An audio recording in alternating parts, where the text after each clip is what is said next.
오늘은 두려움이 아니라 믿음으로 산다. 두려움이 아니라 믿음으로 산다. 그런 제목으로 같이 말씀을 나누도록 하겠습니다. 러시아의 대문호인 톨스토이가 쓴 단편 소설, 그 제목은 사람은 무엇으로 사는가입니다. 여러분, 톨스토이는 이 작품을 통해서 전 세계 사람들에게 외칩니다. 사람은 사랑으로 살아가는 존재입니다. 그렇다면 우리 그리스도인들은 무엇으로 살아가는 사람들입니까? 여러분, 우리는 무엇으로 삽니까? 밥심으로 사나요? 어른들은 그랬어요. 사람은 밥심으로 사는 거다. 들어보셨나요? 우리 그리스도인들은 무엇으로 살아가는 사람들입니까? 믿음으로 살아가는 사람들입니다. 예수 그리스도를 믿는 그 믿음으로 살아가는 사람들이 그리스도인들입니다. 이것을 확신한 사람이 사도 바울이었습니다. 그리고 사도 바울의 확신을 그대로 받아들여서 확신했던 사람은 마틴 루터였습니다. 마틴 루터, 이 인류의 역사를 영원히 바꾸어 놓은 위대한 지도자 중에 한 명입니다. 그는 어떻게 그런 일을 할 수 있게 되었을까요? 마음에 확신이 있었습니다. 지금 유럽을 다스려가는 저 로마 카톨릭 교회와 교황이 하는 일이 성경에서 떠나 있다는 확신이 들었습니다. 돈을 주고 죄를 사해주는 문서를 판매하는 것은 잘못된 일이라는 확신이 있었습니다. 그리고 오직 그리스도인들은 믿음으로 살아가는 사람들이다라고 하는 것을 깨닫게 됩니다. 그가 그것을 깨달은 말씀은 로마서 1장 17절입니다. 우리가 화면을 보면서 같이 한번 읽어보겠습니다. 로마서 1장 17절 같이 읽겠습니다. 시작. 복음에는 하나님의 의가 나타나서 기록된 바 오직 의인은 믿음으로 말미암아 살리라 함과 같으니라. 아멘. 여러분, 이 한 구절이요, 역사를 영원히 바꾸어 놓은 말씀이 됩니다. 루터는 여기서 확신을 갖게 됩니다. 우리 그리스도인들, 하나님 안에서 의롭게 된 자들은 무엇으로 사는 사람들이라 말하고 있습니까? 믿음으로 사는 사람들이라는 겁니다. 왜냐하면 믿음으로 구원을 받기 때문에 그 믿음으로 살아갈 때 우리는 하나님의 온전한 백성이 된다는 것을 깨닫게 됩니다. 이 깨달음은 한 개인을 바꾸게 됩니다. 루터가 바뀌게 되자 독일이 바뀌고 유럽 전체가 바뀌는 놀라운 역사가 일어나게 되었습니다. 오늘 예배당에 나와서 그리고 또 온라인으로 예배드리는 여러분들, 우리 그리스도인들은 믿음으로 사는 사람들인 줄로 믿습니다. 그리고 여러분, 오늘 결단하시길 바랍니다. 나는 오늘부터 믿음으로 살아가기라 결단하시길 바랍니다. 따라해 보겠습니다. 나는 오늘부터 믿음으로 살아갈 것입니다. 오늘 본문도 믿음에 대해서 강조합니다. 흔들리지 않는 믿음은 한 개인을 살게 하고 한 가정을 구원하는 역사가 있다는 것을 알려주고 있습니다. 오늘 본문에 등장하는 사람은 회당장 야이로입니다. 회당장, 여러분 회당에 가보셨나요? 안 가보셨죠? 우리나라 회당이 거의 없습니다. 있기는 있습니다. 유대인들이 모여서 예배드리는 공간을 회당이라고 말합니다. 영어로는 시나고게라고 말하는데 우리나라도 있습니다. 이 회당을 전체 이끌어가는 책임자가 회당장입니다. 그 사람 이름이 야이로입니다. 그런데 이 회당장이 예수님 앞에 왔습니다. 그리고 예수님 앞에 엎드렸습니다. 어찌된 일입니까? 41절 42절 화면을 보면서 같이 한번 읽겠습니다. 시작. 이에 회당장 야이로라 하는 사람이 와서 예수의 발 아래에 엎드려 자기 집에 오시기를 간구하니 이는 자기에게 12살 된 외딸이 있어 죽어가미러라. 아멘. 회당장은 늦은 나이에 딸 하나를 얻게 됩니다. 여러분 삶에 있어서 가장 가슴 뛰었던 순간이 언제입니까? 저는요, 아내가 임신했다는 소식을 들었을 때,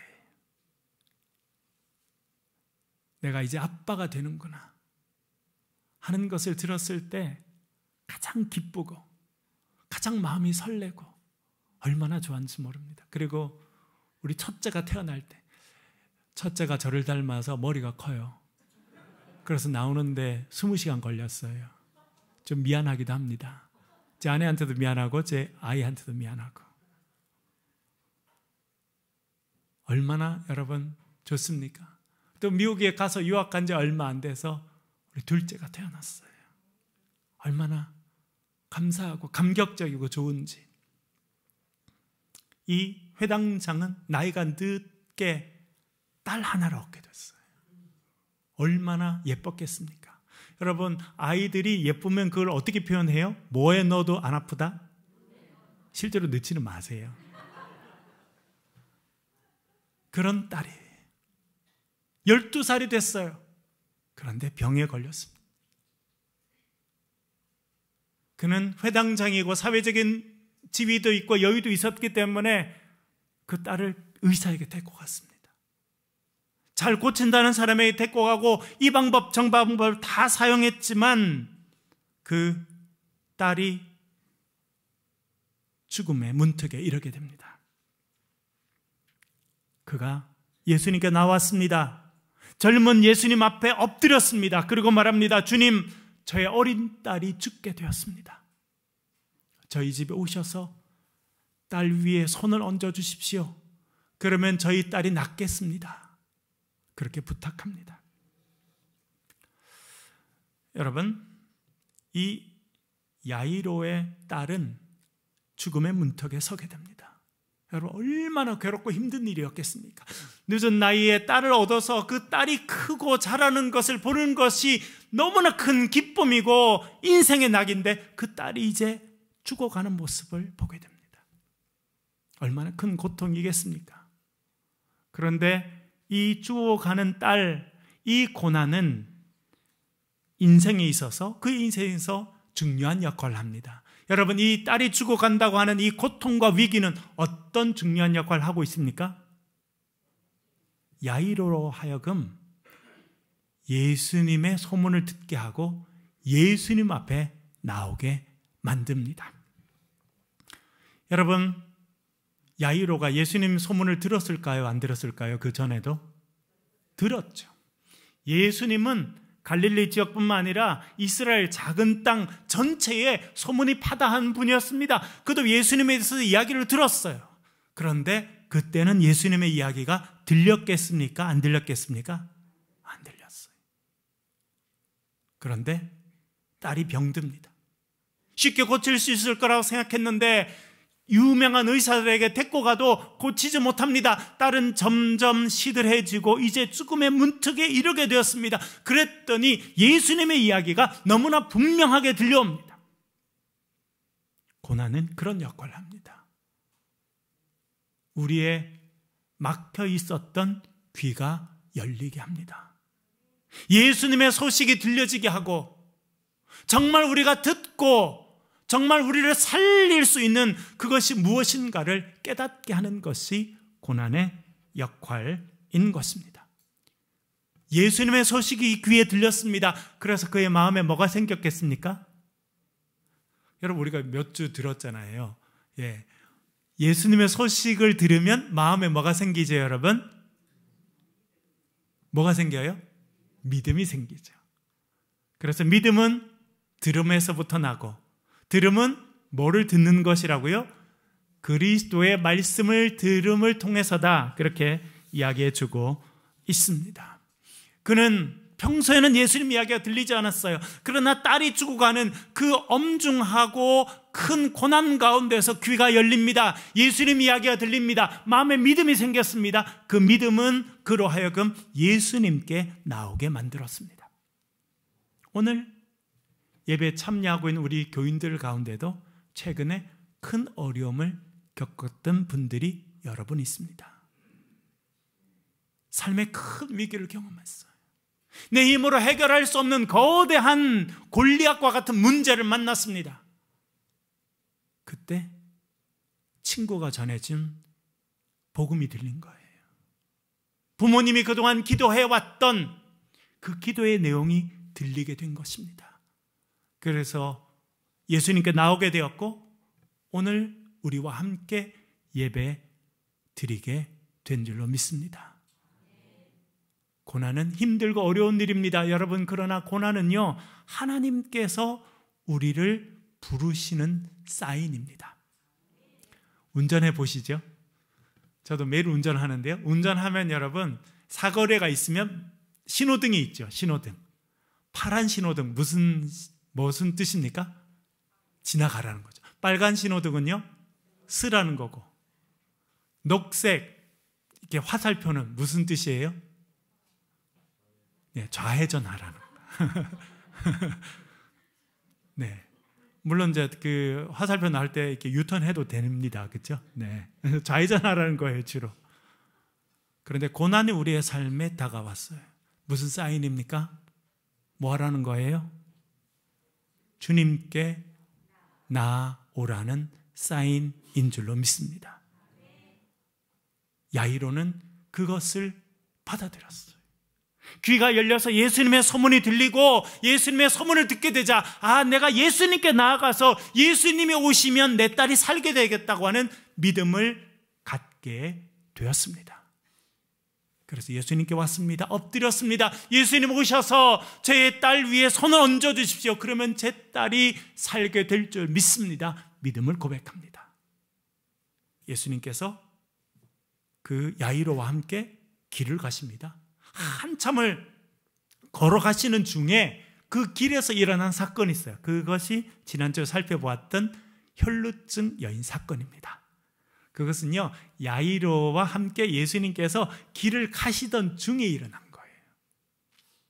지난번 살펴본 것처럼 여인이 병들었습니다. 세상의 방법으로 고칠 수가 없습니다. 그런데 그때 예수님 이야기가 들리게 되고 마음에 믿음이 생깁니다. 어떤 믿음이 생겼어요?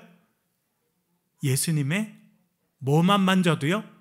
옷자락만 만져도 치료될 것이라는 믿음이 생깁니다. 그래서 실제로 와서 예수님 옷자락을 만졌습니다. 그 순간 하나님의 치료의 역사가 그녀를 사로잡았습니다. 그래서 병이 치료되고 문제가 해결되는 역사가 있었습니다. 재밌는 것은 여러분, 이 혈루증 여인 이야기와 이 야이로의 딸 이야기가 서로 샌드위치처럼 연결되어 있다는 거예요. 여러분, 샌드위치 드셔보셨나요? 저는 된장찌개, 김치찌개 외에는 안 먹습니다. 그런 분 안 계시죠?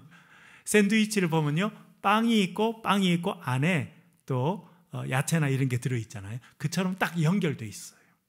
이 혈루증 여인 이야기와 야이로의 딸 이야기가 연결되어 있습니다. 그것을 깨달으라고 우리에게 알려줍니다. 여러분, 가장 중요한 공통점이 있습니다. 첫 번째, 그게 무엇입니까? 12해가 됐다는 거예요.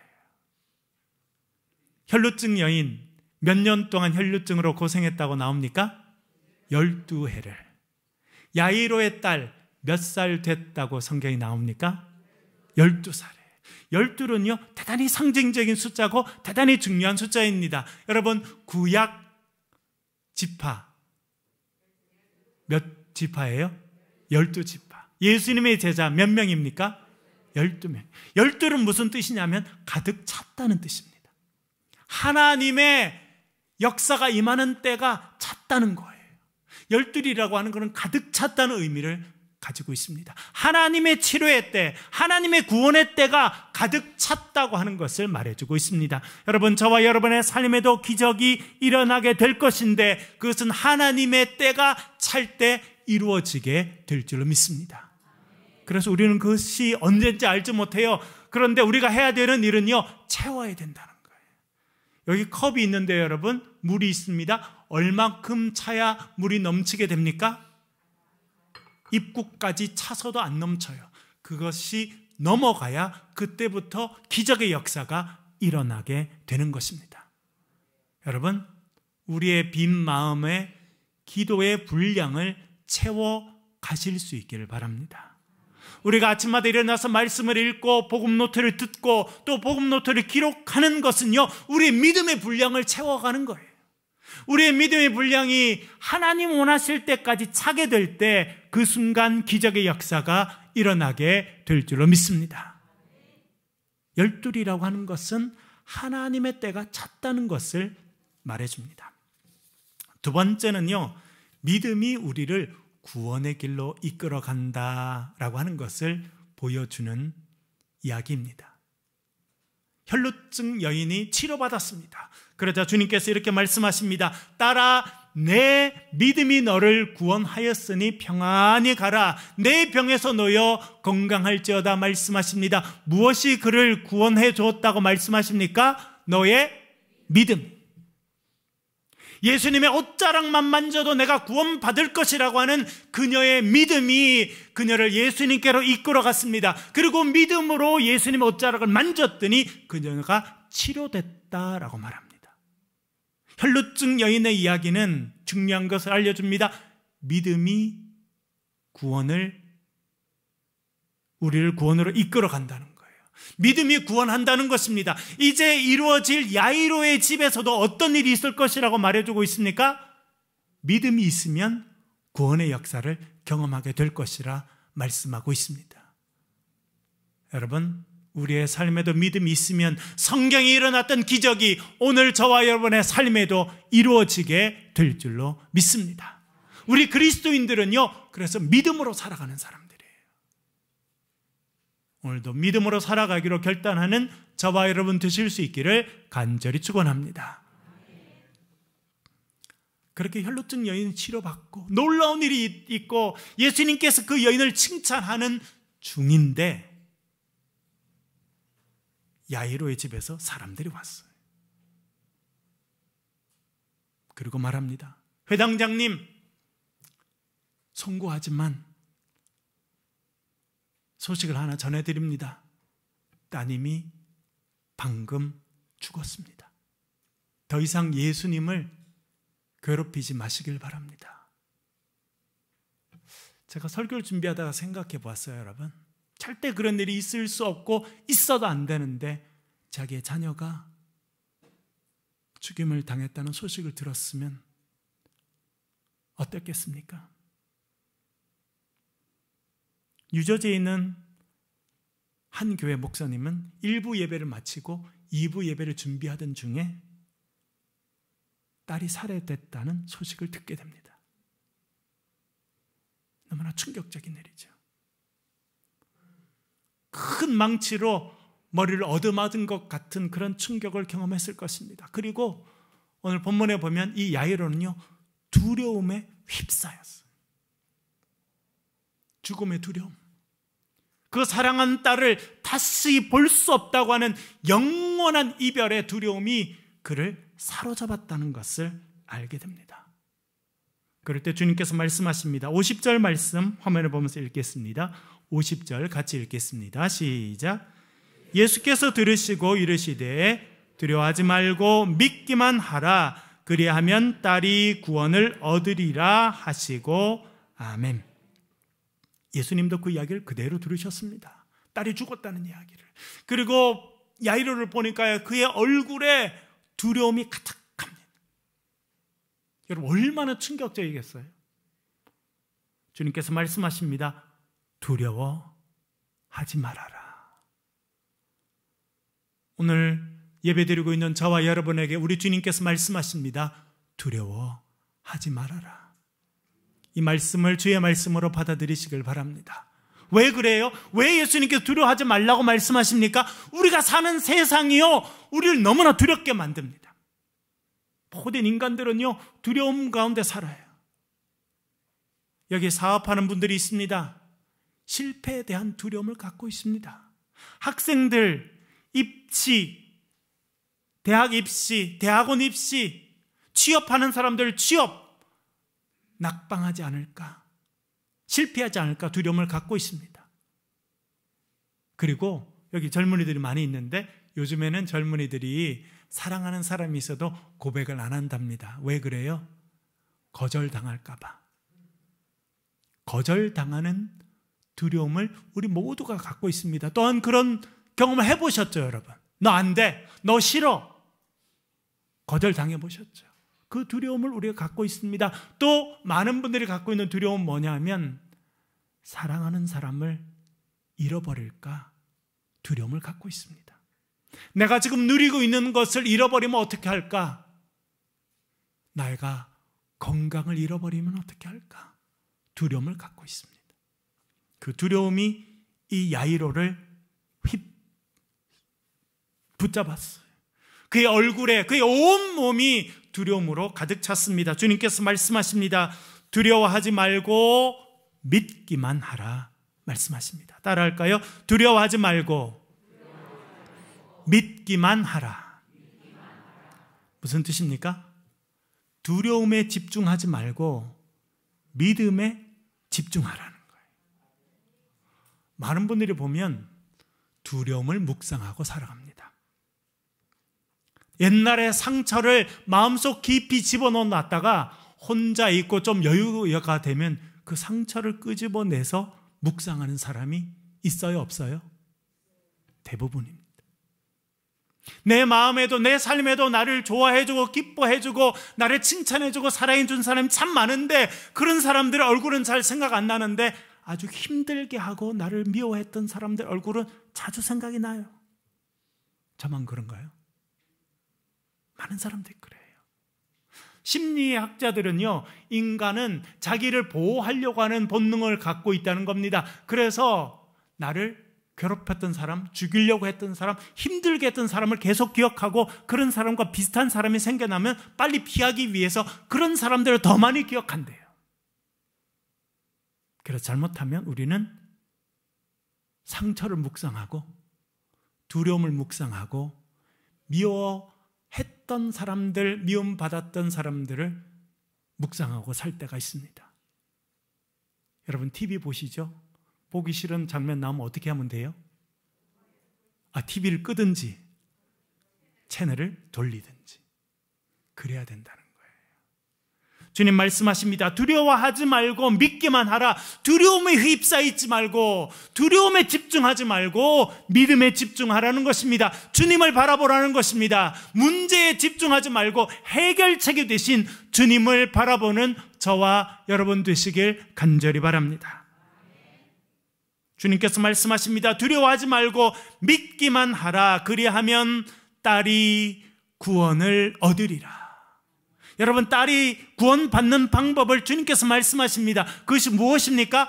두려워하지 말고 뭐 하라는 겁니까? 믿으라는 거예요. 하나님의 구원의 역사를 믿으라는 겁니다. 하나의 길이 막혔으면 하나님께서 또 다른 길을 예비하셨음을 믿고 살아가라 말씀하고 있는 것입니다. 전에 제가 말씀드린 것처럼 저도 유학 가서 석사 과정을 끝마치고 박사과정 9군데 지원했어요. 다 떨어졌어요. 낙심했어요. 근데 참 감사한 것은 지혜로운 부모님, 기도하는 부모님을 주시고 기도하는 아내를 주셨습니다. 저를 격려해 주었어요. 기도해 주었어요.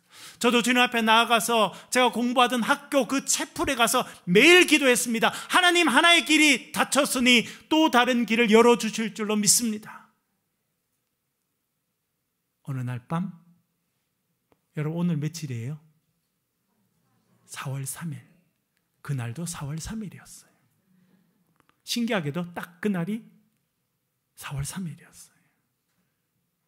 밤 10시에 전화가 옵니다. 저희 집에.